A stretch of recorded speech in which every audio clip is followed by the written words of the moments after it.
படம் எப்படி வேணா இருக்கட்டும் பாஸ், ஆனா அந்த ஒரு பாட்டுக்காகவே இந்த படத்தை பார்க்கலாம். இப்படி நம்ம பல முறை சொல்லியிருப்போம். கதை மற்றும் திரைக்கதையையும் தாண்டி ஒரே ஒரு பாடலுக்காகவே வெற்றி பெற்ற சில படங்களை பத்தி இன்னைக்கு பார்க்கலாம். தனுஷோட கரியர்ல ஒரு மிகப்பெரிய பிரேக் கொடுத்த படம் காதல் கொண்டேன். யுவன் சங்கர் ராஜாவோட மேஜிக்கல்ல உருவான பாட்டு பட்டி தொட்டி எங்கும் பரவி படத்துக்கான எக்ஸ்பெக்டேஷனை எங்கேயோ கொண்டு போயிடுச்சு. ஒரு தோல்வியுற்ற காதலனோட வழியை அப்படியே கடத்தின பாட்டு தான் கண் பேசும் வார்த்தை. சொல்ல போனா இந்த படத்தோட ஆன்மாவே இந்த பாட்டு தான். 7G ரெயின்போ காலனி படத்துல உள்ள இந்த பாட்டுக்காகவே இளைஞர்கள் கூட்டம் கூட்டமா தியேட்டருக்கு படையெடுத்தாங்க. 90s கிட்ஸோட ஃப்ரெண்ட்ஷிப் சாங்னா அது முஸ்தபா முஸ்தபா பாட்டு தான்.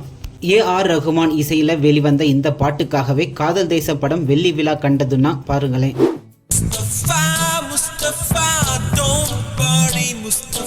சூப்பர் ஸ்டார் ரஜினிகாந்தோட ஸ்டைல் ஒரு பக்கம் இருந்தாலும் ரம்யா கிருஷ்ணனோட நீலாம்பரி கேரக்டருக்கு எனர்ஜி கொடுத்தது அந்த மின்சார பூவே பாட்டு தான். படையப்பா படத்துக்காக AR ரஹ்மான் இசையமைத்த இந்த பாட்டு இன்னைக்கும் பலரோட ஃபேவரட். கரகாட்டக்காரன் படத்தோட பிரம்மாண்ட வெற்றிக்கு இளையராஜாவின் இசையில் உருவான மாங்குயிலே பூங்குயிலே பாட்டு தான் மிக முக்கிய காரணம். அந்த காலத்துல இந்த ஒரு பாட்டுக்காகவே தியேட்டருக்கு திரும்ப திரும்ப வந்த ரசிகர்கள் கூட்டம் இன்னைக்கும் ஒரு ரெக்கார்டு தான்.